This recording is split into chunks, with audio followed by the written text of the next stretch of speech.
ఈ ఏడాది కాలంలో మీరు ఈ రాష్ట్రంలో పార్టీ ఎదుగుదల కోసం మీరు చేసిన కృషి ఏమిటి? ఏమేం చేసింది మీరు? తెలంగాణ రాష్ట్ర వ్యాప్తంగా మనం పోటీ చేసిన భాగంగా 123 మంది వార్డు మెంబర్లు గెలిచారు. ఎక్కడ కూడా బహుజన సమాజ్ పార్టీ ఉంది అని ఒక బలమైన వాయిస్ వినిపించట్లేదు. మరి ఎందుకు? 1,00,000 మందితోని పెద్ద బహిరంగ సభను మేము ప్లాన్ చేస్తాం హైదరాబాద్లో. మేము ఎట్లా నిర్మాణం లేకపోతే ఎట్లా చేయగలుగుతాం? అది సాధ్యం కాదు కదా. ఆనాడు ఆర్ఎస్ ప్రవీణ్ కుమార్ కానీ ఇవాళ మీ నాయకత్వంలో ఉన్నవారు కానీ చేయాల్సినంత కృషి చేయలేదు, జరగాల్సినంత ప్రయత్నం జరగలేదు అని ఒక అభిప్రాయం ఉన్నది. ఆ డబ్బును గెలవాలి, ఆ కులాన్ని గెలవాలి. కాబట్టి అంత ఫాస్ట్గా నిర్మాణం జరగదు. ఇది కొత్త తరం వాళ్ళు బహుజన సమాజ్ పార్టీలోకి వస్తున్నారా? అసలు ఎక్కడ వాయిస్ వినబడట్లేదు. మీడియా ఎప్పుడు కూడా ఈ బహుజన రాజకీయాలను మొదటి ప్లేస్లో పెట్టే పరిస్థితి ఉండదు. మరి వాళ్ళతో మీరు కలుస్తారా, లేకపోతే కనుక ఇండివిజువల్గానే పోటీ చేయబోతున్న బహుజన సమాజ్ పార్టీ? ఒకవేళ ఎవరన్నా వచ్చి మాతో కలవాలంటే కూడా మాకు శక్తివంతులం అయితేనే కలుస్తారు కదా, లేకపోతే కలవరు కదా. నమస్తే. తెలంగాణ రాష్ట్ర బహుజన సమాజ్ పార్టీ రాష్ట్ర అధ్యక్షులుగా వారి నియామకం జరిగి ఏడాది. ఈ ఏడాది కాలంలో తెలంగాణ రాష్ట్ర రాజకీయాలలో ఆ పార్టీ ముద్ర ఎట్లా ఉన్నది? ఈ ఏడాది కాలంలో వారి అనుభవం ఏమిటి? సామాజిక రాజకీయ పరిస్థితులపైన నాయకునిగా వ్యక్తిగతంగా వారి ప్రభావం ఎట్లా ఉన్నది? ఈ అంశాల గురించి మాట్లాడదాం. అట్లాగనే రాష్ట్ర రాజకీయాలపైన వారి అభిప్రాయం ఏమిటో కూడా తెలుసుకుందాం. బీఎస్పీ రాష్ట్ర అధ్యక్షులు ఇబ్రాహిం శేఖర్ గారు మన దగ్గర ఉన్నారు, వారితో మాట్లాడదాం. సార్ నమస్కారం. జేబీ మన మీరు బహుజన సమాజ్ పార్టీ రాష్ట్ర అధ్యక్షులుగా 1 year పూర్తి అయింది సరిగ్గా ఇవాళకి. ఈ ఏడాది కాలంలో మీరు ఈ రాష్ట్రంలో పార్టీ ఎదుగుదల కోసం మీరు చేసిన కృషి ఏమిటి? ఏమేం చేసింది మీరు? నేను లాస్ట్ ఇయర్ ఇదే డే అంటే బైంజీ గారి చేత ఢిల్లీలో 27 ఆగస్టు 2025 నాడు నేను స్టేట్ ప్రెసిడెంట్గా నియమించబడ్డాను. నియమించబడిన ఆ రోజుల్లో మీకు తెలుసు, అంటే ప్రవీణ్ కుమారు ఈ పార్టీని వదిలిపెట్టిపోయిన తర్వాత చాలా తెలంగాణ ప్రజలల్లో బీఎస్పీ పార్టీ అంటే ఇప్పుడు ఇది సాధ్యమైన పరిస్థితిలో ఉండే ఆ రోజు పార్టీ. రెండవ విషయం ఏంటంటే లోకల్ బాడీలో సింబల్ కూడా లేకుండే. అంటే తెలంగాణ ఆంధ్రప్రదేశ్ నుంచి విడిపోయిన తర్వాత ఆంధ్రప్రదేశ్ స్టేట్కు లోకల్ బాడీ సింబల్ అలాట్ చేసిరు, కానీ తెలంగాణ స్టేట్కు అలాట్ చేయలేదు. అదొక సమస్య ఉండే. ఆ ప్రీవియస్ అధ్యక్షులు అందరూ కూడా ప్రయత్నం చేసిరు. సరే ఎందుకు సాధ్యం కాలేదు తెలియదు. నేను అధ్యక్షుని అయిన తర్వాత మన ఎలక్షన్ కమిషనర్ గారు కానీ రాణి కుముది గారిని కలిసి మాట్లాడి కన్విన్స్ చేసి ఆంధ్రప్రదేశ్కి ఎట్లుంటుంది మాకెట్లుంటుంది అనే కాడ మాట్లాడి ఆ రోజు మనం లోకల్ బాడీలో సింబల్ తీసుకురావడం. మీకు తెలుసు, లోకల్ బాడీలో సింబల్ లేకపోతే చాలా ఇబ్బందికరమైన పరిస్థితి. కాబట్టి లోకల్ బాడీలో సింబల్ తీయడం అనేది మొదటి సక్సెస్ మనొకటి. రెండోది ఏంటంటే బీఎస్పీ పార్టీ అంటే ఈ తెలంగాణ రాష్ట్రంలో బాగా గొప్ప సిద్ధాంతం ఉన్నప్పటికీ రాజకీయంగా చాలా చులకనంగా మాట్లాడేటోళ్ళు. మీ పార్టీకి బీఎస్పీకి ఒక వార్డు మెంబర్ అన్నా ఉన్నాడా అనే కోణంలో సమాజం మాట్లాడుకునే పరిస్థితి మీకు కూడా తెలుసు ఆ విషయం. అయితే దానికి మేమేం చేసినామంటే స్టేట్ వైడ్గా రాష్ట్ర నాయకులు కావచ్చు, జిల్లా నాయకులు కావచ్చు, కాన్స్టిట్యున్సీ నాయకులు ఎవరైనా కావచ్చు, అయితే లోకల్ బాడీ ఎలక్షన్స్ వచ్చినాయో అంటే గ్రామ పంచాయతీ, సర్పంచు, వార్డు మెంబరు ఇవైతే ఎన్నికలు వచ్చినాయో అన్ని రకాల అంటే అన్ని స్థాయిలో నాయకులందరూ కూడా పోటీకి చేయాల్సిన అవసరం ఉంది. రాజకీయ పార్టీ అంటే పోటీ చేయాలి, కానీ ఇది సోషల్ ఆర్గనైజేషన్ కాదు. మనం పనిచేసి మీటింగ్ పెట్టి కూర్చుంటే కాదు, మనం ఎగ్జామ్స్ రాయాల్సిన పరిస్థితి ఉంటుంది రాజకీయాల్లో. కాబట్టి ఎగ్జామ్ రాయడం అంటే ఎన్నికల పోటీకి పోవడమే కదా. కాబట్టి ఎన్నికలకు పోటీ చేయాలి. మీ స్థాయి పెద్దది అనుకుంటే మీరు గెలిపియండి, స్థాయి లేదనుకుంటే మీరు పోటీ చేయాల్సిన అవసరం ఉంది అని చెప్పి మనం అట్లా మోటివేట్ చేసి తెలంగాణ రాష్ట్ర వ్యాప్తంగా మనం పోటీ చేసిన భాగంగా 123 మంది వార్డు మెంబర్లు గెలిచారు. ఓకే. 9 మంది ఉప సర్పంచులు, 4 సర్పంచులు గెలిచిన తర్వాత వాళ్లకు కాన్ఫిడెన్స్ ఇవ్వడానికి, లేకపోతే వాళ్ళ కాన్ఫిడెన్స్ లెవెల్ పెంచడానికి అందరిని హైదరాబాద్ పిలిపించి ఒక సన్మాన కార్యక్రమం చేస్తాం యూనిటీగా. అంటే మనకి ఇంతమంది ఉన్నారు అని, మన ఇంతమంది లోకల్గా మనం గెలిపించగలిగినాము, గెలవగలిగింది మన పార్టీ అనే కాడ, ఇంతమంది లీడర్లు గ్రౌండ్లో మనకు ఉన్నారు అనే కాడ మనం ఓ సన్మాన కార్యక్రమం పెట్టడం అది అయిపోయింది. అది అయిన తర్వాత మళ్ళీ మున్సిపల్ ఎన్నికలలో కూడా మనం మెదక్ మేడ్చల్ రెండిట్లల్లో 2 కౌన్సిలర్ కూడా మనం గెలవడం జరిగింది. గెలిచినాక ఆ గెలిచిన ఇద్దరిని కూడా ఈ కాంగ్రెసు, టీఆర్ఎస్ అంటే బీఆర్ఎస్, బీజేపీ పార్టీలు తీసుకుపోవడానికి ప్రయత్నం చేశారు. మీరు మేడ్చల్ ఆ సంఘటన కూడా మీకు తెలుసు, ఏది నాంపల్లి ఏరియాలో అది ఏం జరిగిందో మీకు కూడా చూసి టీవీలో వచ్చింది అదంతా. అయితే మేము విప్ జారీ చేసినాం. తెలంగాణ రాష్ట్రంలో కానీ ఆంధ్రప్రదేశ్లో మొదటిసారి బీఎస్పీ పార్టీ విప్ జారీ చేసింది నా నాయకత్వంలో. అంటే నేను అధ్యక్షుడు విప్ జారీ చేసినాం. ఒకరు పోయిరు, ఒకరు మళ్ళీ మా పార్టీకి మళ్ళీ వచ్చి అది జరిగింది. రెండో విషయం ఏంటంటే బీఎస్పీ పార్టీ అంటే వందలతోనే సమావేశాలు ఏర్పాటు చేస్తారు, అంతకంటే ఏం జరగదు అనే కాడ ఉండే క్లియర్ ఉన్నది. కానీ మహానీయుల జయంతులు ఏదైతే వర్ధంతులు ఉన్నాయో, బైంజీ గారి మాయావతి గారి జన్మదినాన్ని జనవరి 17న షాద్నగర్లో 100 నుంచి 1000 వరకు దాన్ని రీచ్ చేయగలిగాం మేము. అక్కడ స్లోగన్ కూడా ఇచ్చినాం మనం. ఏమని ఇచ్చినామంటే షాద్నగర్లో పతంగులు కాదు, బీఎస్పీ ఆత్మగౌరవ జెండాలు, బహుజనుల ఆత్మగౌరవ జెండాలు ఎగురుతాయన్నాం. షాద్నగర్లో ఆ ప్రోగ్రాం జరిగింది. అట్లే బడంగపేటలో కూడా జరిగింది పెద్ద ఎత్తున కాశీరామ్ గారి జయంతిని. అట్లే మరి వరంగల్లో కూడా బాబాసాహెబ్ అంబేద్కర్ జయంతి కూడా అక్కడ చేశాం. బాబాసాహెబ్ అంబేద్కర్ జయంతి అప్పుడు కూడా చాలామంది నాకు అడిగారు, బాబాసాహెబ్ అంబేద్కర్ జయంతి నాడు మనం ఎక్కడ సక్సెస్ చేయగలుగుతాము అని. ఇంటర్నల్గా పార్టీ వాళ్ళు కూడా అపనమ్మకమే ఉండే కొంచెం అవుతుందా కాదని బయట సమాజం కూడా అట్లే మాట్లాడారు. ఎందుకంటే బాబాసాహెబ్ అంబేద్కర్ ప్రతి గ్రామంలో 3-4 టీములు చేస్తుంటాయి. ఇప్పుడు ఎట్లా వస్తారట, నేను ఒకటే మాట చెప్పిన, బాబాసాహెబ్ అంబేద్కర్ను ప్రేమించడం వేరు, పాటించడం వేరు. మనం బీఎస్పీ పార్టీ ఆధ్వర్యంలో మీటింగ్ మనం ఏర్పాటు చేయగలిగితేనే మనం పాటించిన మనుషుల సంఖ్య పెంచడం ఏమైతే అది రాజ్యాధికారం దగ్గర అవుతుంది.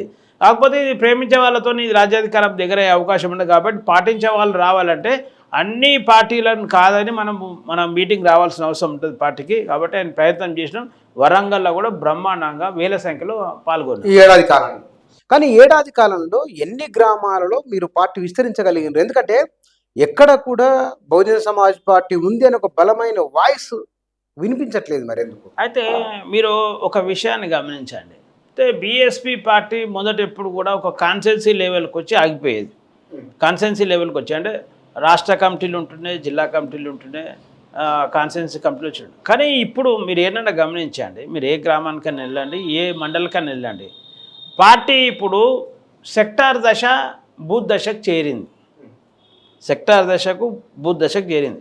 ఒకవేళ ఈ దశకే రాకపోతే మేము 1000 మందితో మీటింగ్ ఎట్లా పెట్టగలుగుతాం? రెండోది, ఈరోజు అక్టోబర్ 9న 1,00,000 మందితోని పెద్ద బహిరంగ సభను మేము ప్లాన్ చేస్తున్నాం హైదరాబాద్లో. మేము ఎట్లా నిర్మాణం లేకపోతే ఎట్లా చేయగలుగుతాం? అది సాధ్యం కాదు కదా. కాబట్టి బీఎస్పీ పార్టీ గ్రాడ్యువల్గా మెల్లిమెల్లి చేస్తుంది. ఎందుకంటే ప్రవీణ్ కుమార్ గారు వచ్చిన తర్వాత, ఆయన పోయిన తర్వాత ఈ అణగారిన వర్గాలు కొంచెం ఫాలోయింగ్ నేచర్ ఎక్కువ ఉంటుంది. అణగారిన వర్గాలకు ఏముంటుంది అంటే బలవంతులను, ధనవంతులకు, లేకపోతే ఇమేజ్ ఉన్నోళ్ళకు ఫాలోయింగ్ నేచర్ ఉంటుంది బాగా. అట్లా ప్రవీణ్ కుమార్ కూడా ఈ సమాజం కొంచెం ఈ అణగారిన వర్గాల సంబంధించి కొంచెం ఫాలో అయ్యారు బాగానే. ఆయన రిటర్న్ అయిన తర్వాత మళ్ళీ అపనమ్మకానికి గురైంది. ఇప్పుడు మేమేంటంటే ఆ మొత్తం కూడా డిస్ట్రాయ్ అయిన మూమెంట్ అంతా కూడా మళ్ళీ రీకలెక్ట్ చేసి రీకన్స్ట్రక్ట్ చేస్తున్నాం. సో ఆ రీకన్స్ట్రక్షన్లో మేము ఇలా సఫలమైనాం. ఈరోజు మీతో ఇంటర్వ్యూ ఉంది అంటే మేము ఇలా ఇంటర్వ్యూ చేయగలుగుతున్నామంటే అంతో ఎంతో ఉనికి లేకపోతే చేసే పరిస్థితి ఉండదు కదా. మీతో పాటు ఒక 3-4 ఇంటర్వ్యూ కూడా చేసిరు బంధువులు, 3-4 ఇంటర్వ్యూలు జరిగేది. ఇప్పుడు అట్లా కాకపోతే జరిగే ప్రయత్నం మేము సమాజ సమస్యలు కూడా పరిష్కారం కోసం పోరాటం చేస్తున్నాం. కానీ ఇక్కడ తెలంగాణలో ఆ మాటకు వస్తే తెలుగు ఏపీ అండ్ తెలంగాణలో 1980ల 90ల నుంచే బహుజన సమాజ్ పార్టీ ఉన్నది. ఇక్కడ 90లు ఇంకా చాలా బలంగా ఉన్నది. కానీ ఆ బలంగా ఉన్నదాన్ని మరింత బలోపేతం చేయడంలో ఆనాడు ఆర్ఎస్ ప్రవీణ్ కుమార్ కానీ ఇవాళ మీ నాయకత్వంలో ఉన్నవారు కానీ చేయాల్సినంత కృషి చేయలేదు, జరగాల్సినంత ప్రయత్నం జరగలేదని ఒక అభిప్రాయం ఉన్నది. అంటే ఇప్పుడు ప్రవీణ్ కుమార్ గారు ఇప్పుడు ఇది బహుజన రాజకీయాలండి. ఇది డబ్బుతో దీన్ని మనం సబలీకృతం చేయలేము. ఇది కులానికి సంబంధించిన అంశం ఇది. బహుజన్ సమాజ్ పార్టీ అంటే ఇప్పుడు ఇది కులానికి సంబంధించిన ఆర్గనైజ్ అంటే కులానికి గెలవాల్సిన పరిస్థితి ఉంటుంది. అంటే రాజకీయాలలో కులానికి గెలవాల్సిన ఉంటుంది. ఒకవేళ కాంగ్రెసు, బీఆర్ఎస్, బీజేపీ అంటే డబ్బుతో గెలుస్తారు వాళ్ళు. వాళ్ళకు కూడా కులం లేని రాజకీయం వాళ్ళు ఉండగానే వాళ్ళ డబ్బు ఉంటుంది, డబ్బుతో గెలుస్తారు వాళ్ళు. కానీ ఇక్కడ ఆ డబ్బును గెలవాలి, ఆ కులాన్ని గెలవాలి. కాబట్టి అంత ఫాస్ట్గా నిర్మాణం జరగదు. ఇది అంత ఫాస్ట్గా నిర్మాణం జరగదు. చాలా సంవత్సరాలు నిర్మాణం జరిగే అవకాశం అంటే ఉండాల్సింది ఉండే. ఆయన చాలా తక్కువ పీరియడ్లో పోరాటం చేసి ఆయన వెనుదిరగడం వల్ల కొంచెం సమాజం అపనమ్మకు గురైంది. దాన్ని మేము రీకలెక్ట్ చేసి రీకన్స్ట్రక్ట్ చేస్తూ ఉన్నాము. ఈరోజు బ్రహ్మాండంగా గ్రామీణ మీకు సమయం పడుతుంది కదా, ఒకసారి బ్రేక్ అయింది దాన్ని. అంటే సమాజంలో ఏమీ లేకుండా నమ్మకాన్ని ఇవ్వడం వేరు, ఒకసారి అపనమ్మకానికి గురైనాక మళ్ళీ నమ్మకాన్ని తేవడం వేరు. చాలా కష్టంతో ఇప్పుడు జెన్జీ ఉన్నదండి, కొత్తగా వచ్చింది జెన్జీ. కాబట్టి కొత్త మూమెంట్ అనేది చాలా ఈజీగా నమ్ముతారు ఈజీగా. కానీ ఒకసారి అది మళ్ళీ డెస్ట్రాయ్ అయినాక దాన్ని మళ్ళీ తీసుకురావాలంటే చాలా ప్రాబ్లం అవుతుంటుంది. కాబట్టి అలా మేము రీకన్స్ట్రక్ట్ చేయగలిగినాం దాన్ని. కానీ ఇక్కడ మీరు జెన్జీ ప్రస్తావన వచ్చింది. కొత్త తరం వాళ్ళు బహుజన సమాజ్ పార్టీలోకి వస్తున్నారా? అసలు ఇక్కడ వాయిస్ వినబడట్లేదు ఏమిటి? అంటే మీకు తెలుసు, మీడియా ఎప్పుడు కూడా ఈ బహుజన రాజకీయాలను మొదటి ప్లేస్లో పెట్టే పరిస్థితి ఉండదు. మేము ఈరోజు ఏమంటున్నా, 1,00,000 మంది మీటింగ్ మేము అక్టోబర్ 9 పెడతామని మేము పెడుతున్నాం. హైదరాబాద్ వస్తారా? 1,00,000 100% వస్తారు. ఎందుకు రారండి? అక్టోబర్ కాంచీరామ్ గారి వర్ధంతి ఆ రోజు. వర్ధంతి. ఇంకోటి మేము శక్తి ప్రదర్శన చేయాల్సిన అవసరం ఉంటుంది. రాజకీయాలలో శక్తి ప్రదర్శన అనేది ప్రైమరీ స్టేజ్ కదా. మనం రాజకీయాలకు ముందుకు పోయే క్రమంలో శక్తి ప్రదర్శన చేస్తేనే సమాజానికి నమ్మకం వస్తుంది. లేకపోతే ప్రతి మనిషికి మనం పోయి చెప్పే అవకాశం ఉండదు. కాబట్టి శక్తి ప్రదర్శన చేస్తే ఆటోమేటిక్గా వాయిస్ అనేది చాలా గ్రామాల వరకు రీచ్ అవుతుంది. కాబట్టి శక్తి ప్రదర్శన ప్రోగ్రాం పెడుతున్నాం మనం. ఆ శక్తి ప్రదర్శన 100% హైదరాబాద్లో సక్సెస్ కాబోతుంది. ఓకే. కొత్త తరం పిల్లలు ఎందుకు అంటే అనుకున్న స్థాయిలో ఉన్నారా? ఒక విషయం బుచ్చానా, నేను ఏమంటున్నా అంటే ఏ మూమెంట్ అయినా లీడర్ మీద ఆధారపడి ఉంటుంది. మీరు చాలా సీనియర్ జర్నలిస్ట్, మీరు ఏ మూమెంట్ అయినా చూడండి, మీరు ఏ పార్టీ అయినా చూడండి, ఏ మూమెంట్ అయినా చూడండి, లీడర్ క్యాపబిలిటీ మీదనే ఆ మూమెంటు ఆ పార్టీ ఏదైనా ఆధారపడి ఉంటుంది. లీడర్ క్యాపబుల్ ఉంటే మూమెంట్ పెరుగుతుంది, లీడర్ క్యాపబుల్ లేకపోతే మూమెంట్ పెరగదు. లీడర్ క్యాపబుల్ లేకపోతే మూమెంట్ పెరగదు. ఇప్పుడు కాంగ్రెస్ పార్టీలో చూడండి, రేవంత్ రెడ్డి వచ్చిన తర్వాత పెరిగింది కదండి, నిజమా కాదా? దాని ఇంపాక్ట్ కనిపిస్తుంది, ఇంపాక్ట్ కనబడుతుంది. అప్పుడు అధికారం వచ్చింది కదా. బీఎస్పీ పార్టీలో కూడా లీడర్ల క్యాపబిలిటీ ఉన్న లీడర్లు రాగలిగితే, ఇంకోటి సమాజాన్ని చాలా ఇష్టంగా ప్రేమించగలిగితే, సమాజం అర్థం కాగలిగితే, కాంశీరామ్ గారు అర్థం కాగలిగితే ఈ తెలంగాణలో బహుజన రాజ్యం రావడం పెద్ద సమస్య కాదనేది నా ఆలోచన. కానీ మరి తెలుగు సమాజానికి, భారతీయ సమాజానికి కాంశీరామ్ అర్థమైందా? ఇప్పుడు అర్థమైతే ఇప్పటివరకే రాజ్యం వచ్చేది కదా.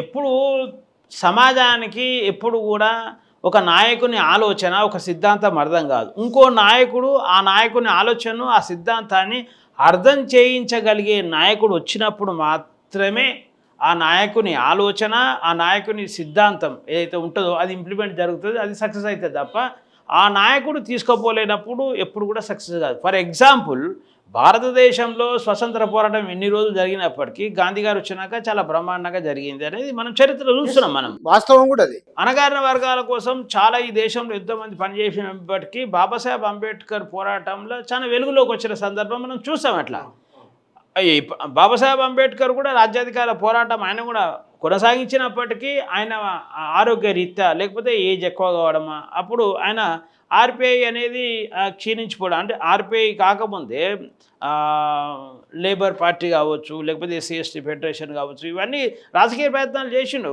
బాబాసాహెబ్ అంబేద్కర్ గారు. ఆయన అనంతరం భారతదేశంలో బాబాసాహెబ్ అంబేద్కర్ సిద్ధాంతానికి ఓటు రావు, సీటు రావని బాబాసాహెబ్ అంబేద్కర్ అనుచరులందరూ కూడా కాంగ్రెస్లో కలిసిపోయారు. కాంగ్రెస్లో కలిసిపోయిన పరిస్థితి మనకు తెలుసు క్లియర్గా. మరి ఆ తర్వాత మాన్యవర్ కాంశీరామ్ గారు వచ్చిన తర్వాత మరి ఆయన మీకు తెలుసు బాంబ్సెఫ్ పెట్టి DS4 పెట్టి BSP పార్టీ ఏర్పాటు చేసి ఉత్తరప్రదేశ్కే ఒక చమార్ మహిళను 4 సార్లు ముఖ్యమంత్రి చేయగలిగిందంటే మాన్యవర్ కాంశీరామ్ సార్ ఏం నిరూపించిన ఏ దేశంలో అంటే బాబాసాహెబ్ అంబేద్కర్ సిద్ధాంతానికి ఓట్లు సీట్లు కావు. బాబాసాహెబ్ అంబేద్కర్ సిద్ధాంతం మీద ఈ దేశానికి ప్రధానమంత్రి కావచ్చు, ముఖ్యమంత్రి కూడా కావచ్చు అని కుమారి మాయావతి బైన్ కుమారి మాయావతి గారు ముఖ్యమంత్రి చేసి నిరూపించింది కదా.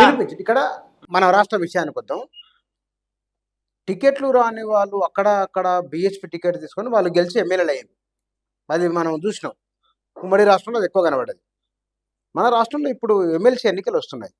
మరి ఎమ్మెల్సీ ఎన్నికల్లో మీ పార్టీ పోటీ చేయబోతున్నదా? అంటే మీ పార్టీ తరఫున అభ్యర్థి ఉండబోతున్నారా? 100% ఉంటుండి ఈసారి. BSP పార్టీలో 100% ఉంటుండు. జంజీ చైతన్యం వచ్చినట్టు తెలంగాణలో కూడా బహుజన చైతన్యం ప్రారంభమైందనే విషయం నేను స్పష్టం చేస్తున్నా. మీరు చూసారు కదా. ఉదాహరణ చెప్పండి. ప్రారంభమైంది అంటే ఒక ఉదాహరణ ఏమైనా మీకు అట్లా ఏర్పడిందా? ఇప్పుడు 123 వార్డు మెంబర్ గెలిచిరు కదండి. వార్డు మెంబరే లేకుండే. బహుజన సిద్ధాంతం అంటేనే, బహుజన రాజకీయాలు అంటేనే BSP పార్టీ కదా. 123 వార్డు మెంబర్లు వచ్చారు, 9 మంది ఉప సర్పంచులు వచ్చారు, 4 సర్పంచులు వచ్చారు, వందల సంఖ్యలో ఉండే మనుషుల మీటింగ్లు అన్నీ కూడా వేల సంఖ్యలకు మారింది. వేల సంఖ్యల నుంచి ఈరోజు మేము లక్ష సంఖ్యలకు తీసుకురాగలుగుతున్నామని చెప్తున్నాం. మేము ఇలా అసెంబ్లీ కమిటీ, ఇప్పుడు రాష్ట్ర కమిటీ, జిల్లా కమిటీ, మన అది అసెంబ్లీ కమిటీ కాకుండా మాది సెక్టార్ కమిటీ, బూత్ కమిటీ వరకు 2 లెవెల్ మేము ఇంకా పెరిగినాయని మేము చాలా క్లియర్గా చెప్తున్నాం కదా. కాబట్టి 100% తెలంగాణలో బహుజన చైతన్యం పెరుగుతుంది క్లియర్గా. అంటే ఎమ్మెల్సీ ఎన్నికల్లో మీరు పోటీలో 1,00,000 మంది మేము మీటింగ్ పెట్టిన తర్వాత ఎమ్మెల్సీ ఎన్నికలు పోటీ చేయకుండా ఉంటామా అండి? మీరు పోటీ ఉండదని అంటే ఇక్కడ బీసీల కోసం మేమెంతో మాకంతా అని వాడు బీసీలు అంటున్నారు.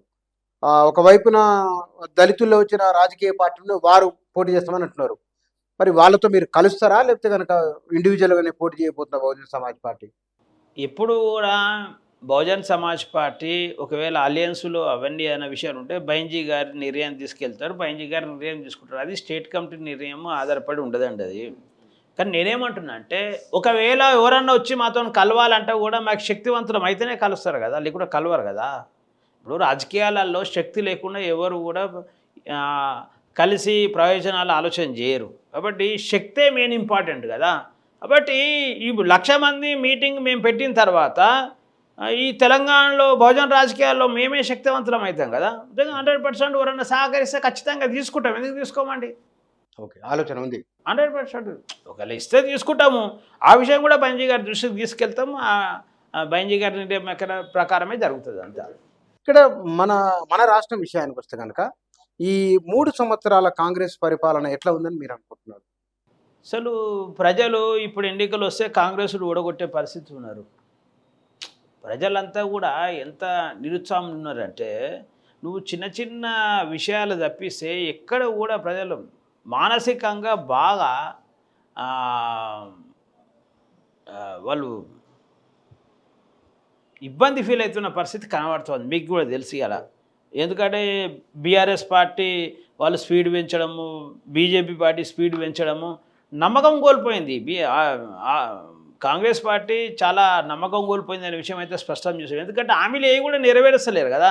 రైతులకు ఇబ్బంది పెట్టిరి, మహిళలకు ఇబ్బంది పెట్టిరి, అసలు నువ్వు ఎడ్యుకేషన్ అంతా ఇబ్బందికరమని ఉన్నది, వైద్యం అంతా ఇబ్బందికరమే ఉన్నది. అసలు కాంగ్రెస్ సాధించిందంటే ఏముందంటే ఏం చెప్పే పరిస్థితి ఉంది చెప్పండి. మూసీ సుందరీకరణ, మూసీ రివర్ ఫ్రంట్ ప్రాజెక్ట్ అంటున్నారు కదా, దానిపైన మీ అభిప్రాయం ఏమిటి? నేనేమంటున్నాడు, కాంగ్రెస్ పార్టీకి బహుజన్ సమాజ్ పార్టీ కాబట్టి ప్రభుత్వ పాఠశాలలో ఉన్న మూసీలే క్లీన్ చేయలేని పరిస్థితిలో కాంగ్రెస్ పార్టీ ఉన్నది. లేకపోతే BRS పార్టీ కూడా అదే పరిస్థితి చేసింది. ఇలా మూసీ అని చేసేది ఏంటంటే డబ్బు ప్రాజెక్టే అండి. ఫర్ ఎగ్జాంపుల్ నేను చెప్తున్నంటే ఇలా మూసీ క్లీన్ చేయాలి అంటే దేనికి ఆలోచిస్తారు? మూసీ ఒక నది కాబట్టి స్వచ్ఛమైన నీటిని మళ్ళీ తయారు చేయాలనే ఒక మంచి ఆలోచన, గొప్ప ఆలోచన దాని. కానీ అంత గొప్ప మనసు మీకు ఉందా అంటున్నా. ప్రభుత్వ పాఠశాలల్లో అమ్మాయిలు మంచినీళ్ళు తాగే పరిస్థితి లేరు, ఒక టాయిలెట్లు లేని పరిస్థితి ఉన్నది. టాయిలెట్ చేయలేక, మంచినీళ్ళు తాగలేక కిడ్నీలు ఖరాబ్ అయి లక్షల మంది పిల్లలు ఆగమవుతుంటే వాళ్ళకు ఆ చిన్న ఫెసిలిటీ ఏర్పాటు చేయలేని ఈ కాంగ్రెస్ ప్రభుత్వం కావచ్చు, నాటి బీఆర్ఎస్ ప్రభుత్వంగా మూసిని చేసినట్లే నమ్ముతారండి. కేవలం మీరు ఒకసారి చూడండి బుచ్చన్న గారు, ఇప్పుడు కాళేశ్వరం ప్రాజెక్ట్ తీసుకుందాం. కాళేశ్వరం రాగానే వీళ్ళు దాని మీద మాట్లాడతారు. ఎందుకు మాట్లాడుతారు కాళేశ్వరం గురించి? డబ్బులే కదా, కాంట్రాక్టర్ కిష్టారెడ్డి గారు డబ్బులు ఇస్తారని మాట్లాడారు. బీజేపీలో అదే మాట్లాడతారు. నేనేమంటున్నా, కాంగ్రెస్ పార్టీని ఈరోజు బీజేపీ పార్టీని, బీఎస్పీ పార్టీ ఒక ప్రశ్న అడుగుతుంది. ఈ రెండు పార్టీలు బీఆర్ఎస్ పార్టీని కాళేశ్వరం మీద మీరు అడుగుతురు కానీ ప్రభుత్వ పాఠశాలల మీద మీరు ఎందుకు పనిచేయలేదు, ఎందుకు అడుగుతలేరు? ప్రభుత్వ హాస్పిటల్ మీద ఎందుకు పనిచేయని అడుగుతలేరు? ఈరోజు ఉస్మానియా హాస్పిటల్కి మీరు వెళ్ళండి. ఉస్మానియా హాస్పిటల్కి వెళ్తే నువ్వు ఎక్స్రే తీస్తే ఎక్స్రే ఫిలిం లేదండి హాస్పిటల్లో. ఇది పాలనటరా ఇది? దాన్ని ఎందుకు ప్రశ్నిస్తలేరు? కాంగ్రెస్ పార్టీ ఎందుకు ఉస్మానియా హాస్పిటల్ పోయి విజిట్ చేస్తలేదు? ఒక సీఎం గారు ఎప్పుడైనా పోయి నువ్వు ఎక్కడెక్కడో అన్ని గ్రామాలు విజిట్ చేస్తున్నావు, ప్రాజెక్టులు విజిట్ చేస్తున్నావు, ఉస్మానియా హాస్పిటల్లో నడి బోర్డులు ఉంది కదా, ఎందుకు వెళ్తలేరు మీరు? కాబట్టి వీళ్ళంతా ఏంటంటే కేవలము కమిషన్ల మీద రాజకీయాలు చేసుడు తప్ప ఈ ప్రజలను బాగు చేసే పరిస్థితి లేదు. దానికి సంకేతం ఏంటంటే నాటి బీఆర్ఎస్ నుంచి నేటి కాంగ్రెస్ వరకు ప్రజలు పార్టీల మీద ఆధారపడి, ప్రభుత్వాల మీద ఆధారపడి బతికే వాళ్ళ సంఖ్య పెరుగుతుందా తగ్గుతుందా? ఏది మన సంక్షేమ పథకాలు తీసుకుంటున్న సంఖ్య డే బై డే పెరుగుతుంది. అంటే ప్రభుత్వం మీద ఆధారపడే సంఖ్య పెరుగుతుంది అంటే పేదరికం పెరుగుతున్నట్టే కదా. అంటే మీ పాలన బీఆర్ఎస్ అట్లే పెంచింది, మీది కూడా పెంచుతుంది. అంటే వాళ్ళు ఉంచిన పేదరికాన్ని మీరు పెంచుతున్నారు తప్ప తగ్గించే పరిస్థితి ఎక్కడిది ఇంకా. కానీ వారు అంటున్నారు ఏంటంటే మూసీ రివర్ ఫ్రంట్ ప్రాజెక్టు వలన ఎకనామీ పెరుగుతుంది. సుమారుగా 50 కిలోమీటర్ల మేర వివిధ రకాల వ్యాపార సముదాయాలు, రెస్టారెంట్లు రావడం వలన అదొక టూరిజం ప్లేస్ అవుతుంది, నైట్ ఎకనామీ పెరుగుతుందని. నేనేమంటున్నా బుచ్చన, విద్య ముఖ్యమా, వైద్యం ముఖ్యమా, బిజినెస్ ముఖ్యమా? రింగ్ రోడ్ నేనేమంటున్నా, వీళ్ళు చాలా క్లియర్గా ఈ అనగాన వర్గాలు ఆలోచన చేయాల్సిన అవసరం ఉన్నదండి. ముఖ్యంగా నేను చాలా ఇంపార్టెంట్ విషయం చెప్తున్నా. రింగ్ రోడ్డు సౌకర్యం కోసం అన్నారండి. రింగ్ రోడ్డు వల్ల ఏమైందండి? భూముల రేట్లు పెరిగినాయి. భూములు ఎవరికి ఉన్నాయి? భూములు ఎవరికి ఉన్నాయి? ఒక రింగ్ రోడ్డు, 2 రింగ్ రోడ్లు. రింగ్ రోడ్ల వల్ల భూముల రేట్లు పెరిగినాయి. భూములు ఎవరుకున్నాయి? అగ్రవర్ణాలకే భూములు ఉన్నాయి కదా. ఆ రింగ్ రోడ్డు పక్కకున్న గ్రామాల ప్రజలు ఎవరైతుర్రో ఇల్లు జాగా కొన్నికే లేని పరిస్థితి అండి. అలా మీరు ఇందిరమ్మ పథకం మీద ఇప్పుడు కాంగ్రెస్ గవర్నమెంట్ ఇంప్లిమెంట్ చేస్తుంది కదా, ఇందిరమ్మ పథకం తీసుకోవడానికి జాగాలు లేని వాళ్ళు వేల మంది, లక్షల మంది ఉన్నారు ఇప్పుడు. మూసీ నది అంటే కేవలం బిజినెస్, కాంట్రాక్టు బిజినెసే. నేనేమంటే మూసి కూడా చేయండి మీరు, కానీ what about education and health? మీరు కామినేని హాస్పిటల్ పోరి, మీరు యశోద హాస్పిటల్ పోరి, కిమ్స్ హాస్పిటల్ పోరి, నిమ్స్ హాస్పిటల్ పోరి. ఒక 2-3 గంటలు మీరుంటే ఆడ పుసలతాడు బంగారం ఉంటుంది, ఇంకో 2 గంటలు పోతే పుసలతాడు మాయమైపోయి పసుపు తాడు వస్తుంది. అట్లా లక్షల మంది తెలంగాణ రాష్ట్రంలో అవుతుంది. మీరు పోయి ఎంక్వైరీ చేయండి, కావాలంటే ఒక 4-5 గంటలు విజిట్ చేయండి అంతే. మీరు ఉస్మానియా కావచ్చు, లేకపోతే ఇక్కడ ఉస్మానియాలో కూడా మందులు కూడా బయటకు వెళ్ళే తెచ్చుకోవాలి. మొత్తం మందులు ఇచ్చేది ఏం లేదు ఆడ.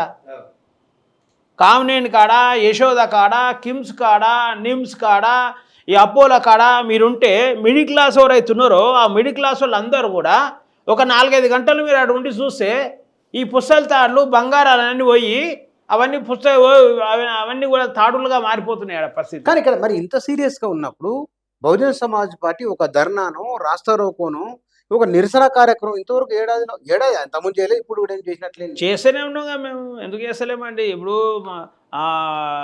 ఎక్కడ కల్లరాజే దగ్గరికి పోయినాము, షాద్ నగర్లో ఇంటర్ క్యాస్ట్ మ్యారేజ్ సజీవదానం చేసి పోయినాము, ఒక ఎస్టీ అమ్మాయిని దొంగతనం కేసు కింద 3rd డిగ్రీ ఉపయోగిపోయినాము. మెదక్ జిల్లాలో ఒక మాదిగ యువకుని డాక్టర్ అయిన అబ్బాయిని నువ్వు డబ్బు కొట్టకపోతే నువ్వు అని ఊరు బహిష్కరిస్తే అక్కడికి వెళ్ళినాం మేము. లేకపోతే కొమ్మర గ్రామంకు అక్కడికి వెళ్ళాము మేము. మన ఖమ్మంలో అక్కడికి వెళ్ళాము. మొన్న డాక్టర్ల దగ్గరికి వెళ్ళినాము. మాకు వీలైన కావట్లేదు చెప్పినా కానీ మీడియాలో మాకు ఎందుకు చేస్తారండి? చేయరు కదా. మేము మొన్న ఆయుర్వేదిక్ డాక్టర్ల దగ్గరికి పోయినాం, అందరిది ఇచ్చిర్రు, మాది ఇయ్యలే కదా. నేను అక్కడ ఒక మాట మాట్లాడినా. ఇప్పుడు విద్యార్థుల సమస్యనే కదా ఎవరిది మీరు ఎమ్మెల్సీ అన్నారు కాబట్టి ఒక మాట చెప్తాను నేను ఇప్పుడు హైదరాబాదు రంగారెడ్డి మహబూబ్ నగర్కు ఎమ్మెల్సీ ఉన్నది విద్యార్థుల సమస్య అంటే గ్రాడ్యుయేట్ ఎమ్మెల్సీ కదా వాళ్ళంతా అంటే అయిపోయిన వాళ్ళంతా వాళ్ళే కదా ఎమ్మెల్సీ గారు అక్కడికి వచ్చిరా ఇప్పుడున్న ప్రజెంట్ ఎమ్మెల్సీ గారు వాణిదేవ్ గారు కానీ ఎవరు వచ్చింది తెలుసా అండి ఇప్పుడు ఎమ్మెల్సీ పోటీ చేసేవాళ్ళు వచ్చారు ఆడికి పోటీ చేయాలనుకుంటూ బీజేపీ వాళ్ళు వచ్చారు పోటీ చేయాలనుకున్న బీఆర్ఎస్ వాళ్ళు వచ్చారు కానీ గెలిచిన ఎమ్మెల్సీ గారు అక్కడ రాలేదు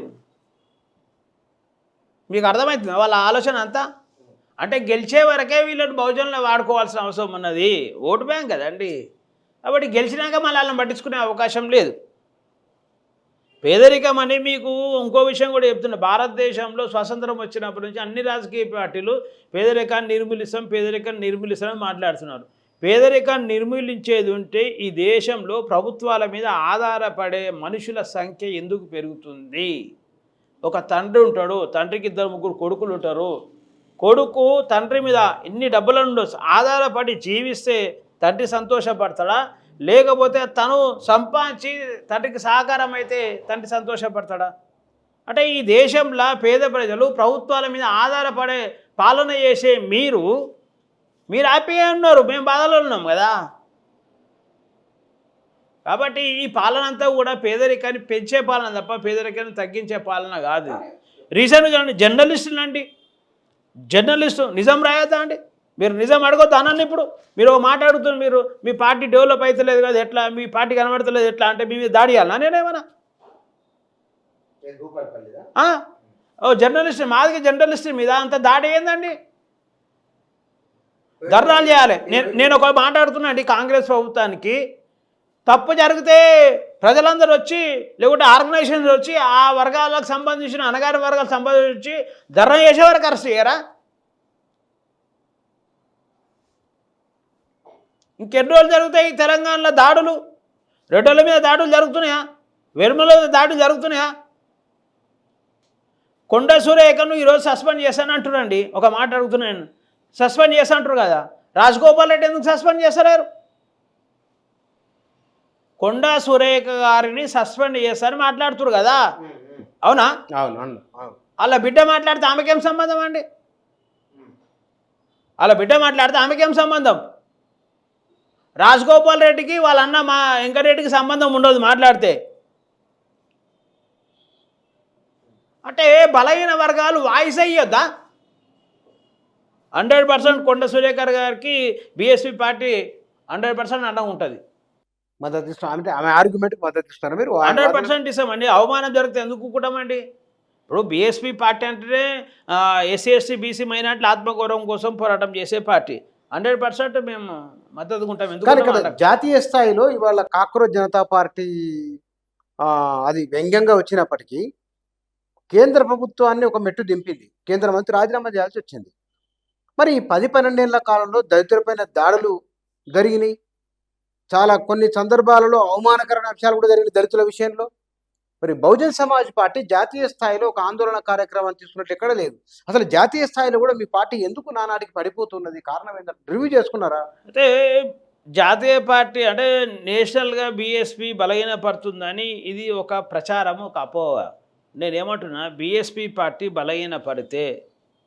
ఉత్తరప్రదేశ్లో లాస్ట్ అక్టోబర్ 9కి మాన్యవర్ కాన్షీరామ్ గారి వర్ధంతికి 20 లక్షల మంది ఎట్లొచ్చారు 20 లక్షలు అవ్వండి 20 లక్షల మంది ఎట్లా వచ్చారు అది కాంగ్రెస్ లాగా బీజేపీ లాగా డబ్బులు ఇచ్చి తీసుకొచ్చే పరిస్థితి ఒకరోజు ముందు గ్రౌండ్ మొత్తం లక్షల మంది నిండిపోయారు వాళ్ళ రొట్టె వాళ్ళు వాళ్ళ నీళ్ళు వాళ్ళు వాళ్ళ రైస్ వాళ్ళు తీసుకొని వచ్చి మార్నింగ్ 11 గంటల వరకు బైంజీ గారి మీటింగ్ కంప్లీట్ అయిపోయింది ఈ దేశంలో ఎప్పుడైనా మార్నింగ్ 11 గంటలకు లక్షల మంది మీటింగు అయిపోయిందో చూసిరా కాంగ్రెస్ పార్టీ మీటింగ్లల్లా మీరు రొట్టెలు మంచినీళ్ళు సద్ది ఎప్పుడైనా చూసిరా బీజేపీ పార్టీ మీటింగ్లల్లా రొట్టెలు సద్ది మంచినీళ్ళు ఎప్పుడైనా చూసిరా ఇలా దాంట్లో బీర్లు ఉంటాయి బిర్యానీలు ఉంటాయి కోటర్లు ఉంటాయి కాబట్టి ఈ దేశంలో బహుజన్ సమాజ్ పార్టీని ఆ సిద్ధాంతాన్ని ఎవరు కూడా చంపలేరు బహుజన్ సమాజ్ పార్టీ అంటే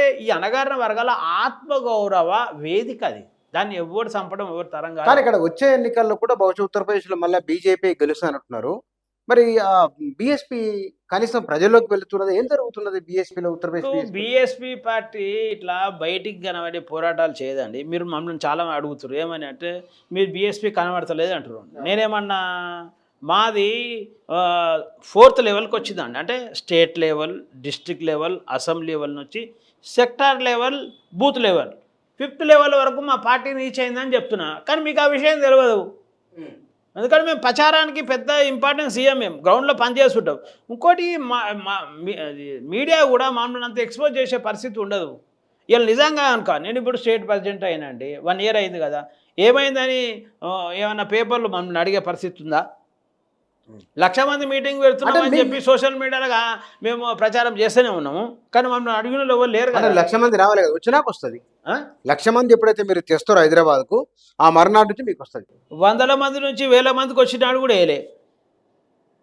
100 మంది నుంచి 1,000 మంది, 100 మంది నాడు వేయకపోతే సరిపోయా, 1,000 మంది వచ్చినాడు కూడా వేయలే కదా.